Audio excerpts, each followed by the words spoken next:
కక్షపూరితంగా నువ్వు ఇబ్బంది పెడతా ఉంటే చూస్తూ ఊరుకోవటానికి దేశ ప్రజానికం సిద్ధంగా లేరు.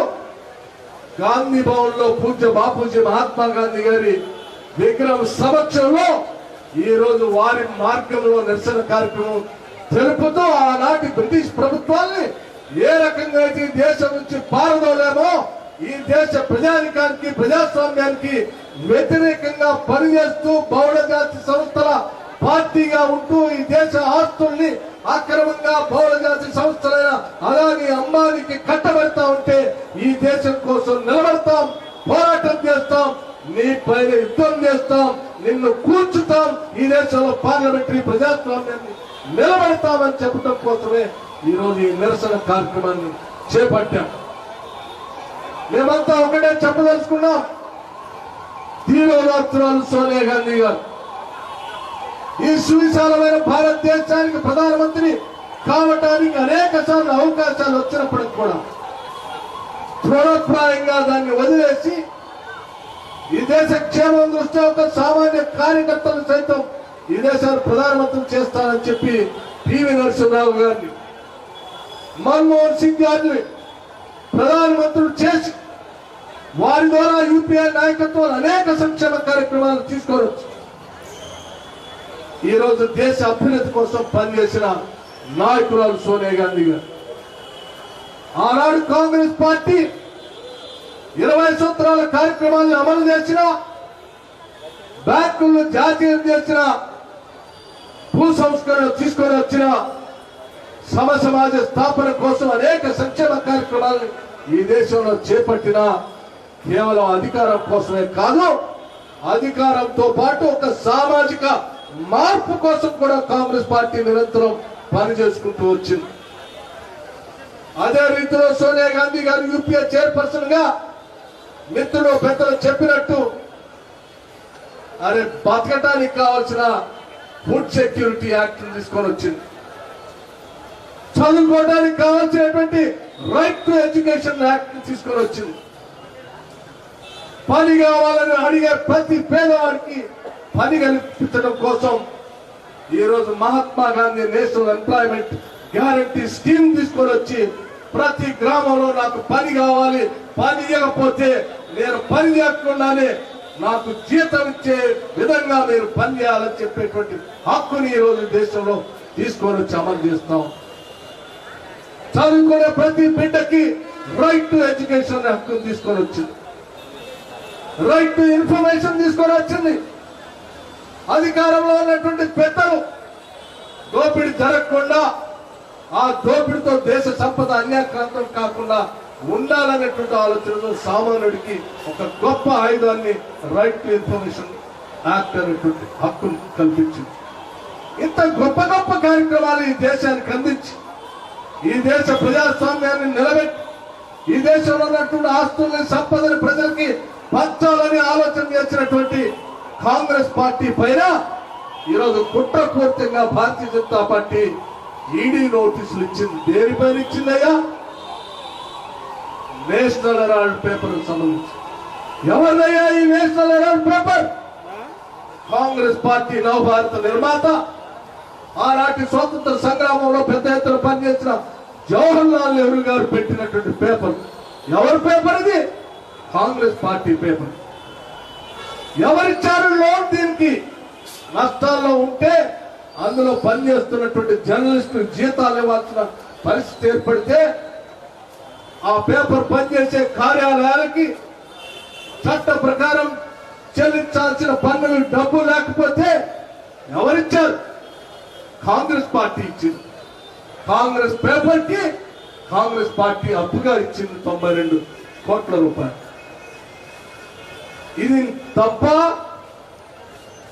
కాంగ్రెస్ పార్టీ ఎక్కడ కూడా యంగ్ ఇండియా పేరు చెప్పి నో లాస్ నో ప్రాఫిట్ పేరు మీద ఒక ఎన్జిఓ లాంటి సంస్థను ఏర్పాటు చేసి దేశ స్వాతంత్రం కోసం పనిచేసిన గొప్ప పేపర్ కాబట్టి భవిష్యత్ తరాలకు కూడా ఈ పేపర్ అందించాలి, ఇది చరిత్ర కాలగర్భంలో కలిసిపోకూడదు, భవిష్యత్తు కూడా ఉండాలనేటువంటి ఉన్నతమైన ఆలోచనతో దాన్ని ముందుకు నడిపించడం కోసం ఒక్క రూపాయి కూడా బయటికి పోకుండా కట్టుదిట్టంగా ఏర్పాటు చేసి యంగ్ ఇండియా అనేటువంటి ఒక ఎన్జిఓతో ఏర్పాటు చేసి దాన్ని బతికిస్తా ఉంటే ఇవాళ దానిపైన ఈడీ నోటీసులు ఇస్తా ఉన్నారు. ఏమన్నా ప్రభుత్వ సొమ్ముని కాంగ్రెస్ పార్టీ లోన్గా ఇచ్చిందా? కాదే. ఏమన్నా ప్రభుత్వ కార్యాలయాన్ని కాంగ్రెస్ పార్టీ యంగ్ ఇండియాకి రాసిచ్చిందా? కాదే. లేకపోతే భారతీయ జనతా పార్టీకి సంబంధించిన నాయకులకు సంబంధించిన ఆస్తులకి యంగ్ ఇండియాకి ఏమైనా ధారాదత్త ఇస్తుందా? కాదే. అరే కాంగ్రెస్ పేపరు కాంగ్రెస్ పార్టీ సంస్థ మధ్యలోనే దాన్ని కాపాడటం కోసం నిస్వార్థంగా 92 కోట్ల రూపాయలు పార్టీ డబ్బులే దానికి బ్రతికిస్తా ఉంటే అందులోంచి ఒక్క రూపాయి కూడా ఈనాటి వరకు కాంగ్రెస్ పార్టీ కానీ లేకపోతే కాంగ్రెస్ పార్టీకి సంబంధించిన నాయకులు రాహుల్ గాంధీ గారు కానీ సోనియా గాంధీ గారు కానీ ఈవెన్ జీతాల పేరు మీద కూడా ఒక్క రూపాయి తీసుకోకుండా దాన్ని కాపాడుతూ ఉంటే దాని మీద నోటీసులు ఇస్తే ఇంతకంటే అన్యాయం ఈ దేశంలో ఏదైనా ఉందా అని నేను ఈ సందర్భంగా భారతీయ జనతా పార్టీయే కాదు ఆ భారతీయ జనతా పార్టీకి ఒత్తాసు పలుకుతున్న ప్రతి ఒక్కరికి కూడా మనం ప్రశ్నించేటువంటి ప్రశ్నగా నేను చెప్పదలుచుకున్నాం. మిత్రులారా ఒక్కసారి ఆలోచన చేయండి. ఈ దేశంలో ప్రతిపక్షాలు లేకుండా ప్రజాస్వామ్యం లేకుండా ప్రజల పక్షాన పోరాటం చేసేటువంటి పార్టీలు లేకుండా బహుళ జాతి సంస్థలంటే మల్టీనేషనల్ కంపెనీస్ నడిపేటువంటి పార్టీగా పేరున్న భారతీయ జనతా పార్టీ ఈ దేశ ఆస్తుల్ని ఈ దేశ ప్రజాస్వామ్యాన్ని ఈ దేశ ప్రజల భవిష్యత్తుని మల్టీనేషనల్ కంపెనీస్ చేతుల్లో పెట్టడం కోసం చేస్తున్నటువంటి కుట్రలో భాగంగానే ఈరోజు కాంగ్రెస్ పార్టీ నాయకత్వం పైన ఇటువంటి నోటీసులు ఇచ్చింది.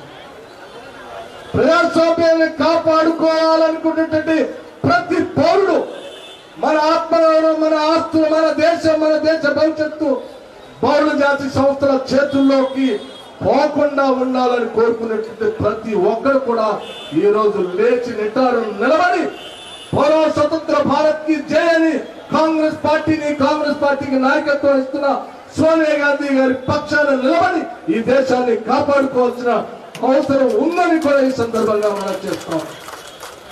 లేకపోతే ఈ దేశాన్ని ఇప్పటికే అమ్మకం మొదలుపెట్టారు.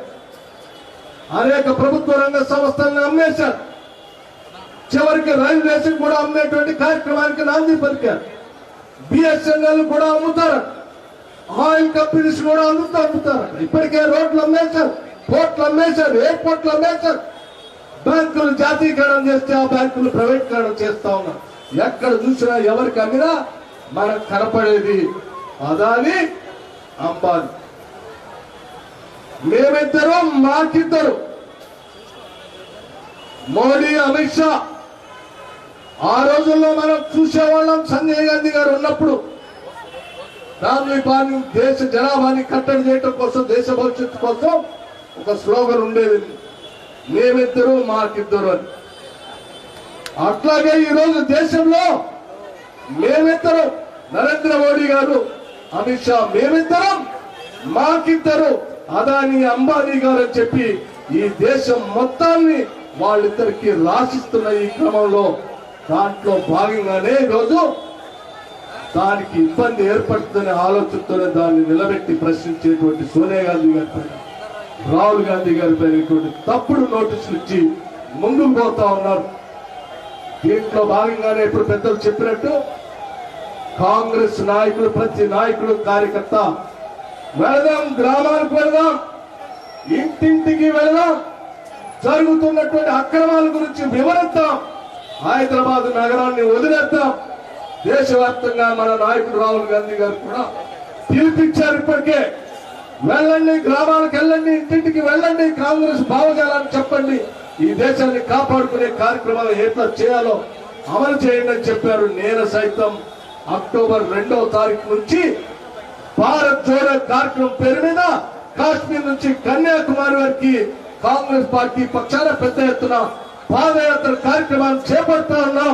ఈ దేశంలో ఉన్న కార్యకర్తలు నాయకులు కూడా అందరూ గ్రామాలకు వెళ్ళండి, ఎక్కడ వాళ్ళు అక్కడ ఆ కార్యక్రమాన్ని చేపట్టండి కాంగ్రెస్ నాయకత్వం పిలిపించింది. మనం బయలుదేరదాం, ఆనాటి స్వాతంత్ర సంగ్రామ సమయంలో నేషనల్ హెరాల్డ్ పేపర్ ఏ రకంగా అయితే భావోద్రేకాలని దేశ స్వాతంత్రం కోసం ప్రజలకి పంచి కాంగ్రెస్ పార్టీ పక్షాన నడిపిందో, మరొక్కసారి అదే నేషనల్ హెరాల్డ్ పేపర్ ని స్ఫూర్తిగా తీసుకొని కాంగ్రెస్ భావజాలాన్ని మనం ఇంటింటికి తీసుకొని వెళ్ళటం కోసం మనందరం ప్రయత్నం చేద్దాం. ఇటువంటి ఈడీలో వందల నోటీసులు ఇచ్చినా ఎవరు ఈ దేశంలో భయపడేటువంటి వాళ్ళు లేరు. సోనియా గాంధీ గారి, రాహుల్ గాంధీ గారు కానీ అంతకంటే భయపడు.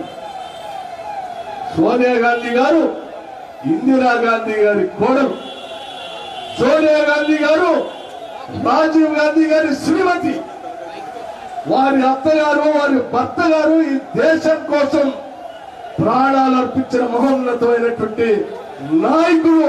వారి వారసురాలుగా ఈరోజు కాంగ్రెస్ పార్టీకి నాయకత్వం వహిస్తున్నటువంటి సోనియా గాంధీ గారు భయపడతారని భారతీయ జనతా పార్టీ భావించిన, వారి నాయకత్వంలో కాంగ్రెస్ శ్రేణులుగా సైనికులుగా పనిచేస్తున్న మనమందరం భయపడతామని వాడు భావించిన, ఇది పొరపాటుని హెచ్చరించడానికి మనం అందరం పెద్ద ఎత్తున గ్రామాలకు వెళ్లి కదం దొక్కుదాం.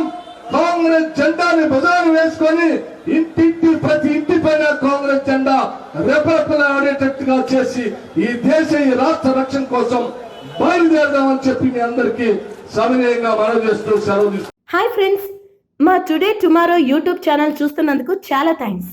మరిన్ని లేటెస్ట్ వీడియోస్ కోసం వెంటనే సబ్స్క్రైబ్ చేయండి. అలాగే ఈ బెల్ ని కూడా రింగ్ చేసేయండి. మా నోటిఫికేషన్స్ అన్ని మీ మొబైల్లో వస్తాయి. అలాగే మా వీడియోస్ మీకు నచ్చితే లైక్ చేయండి, షేర్ చేయండి, నచ్చకపోతే కామెంట్ చేయండి.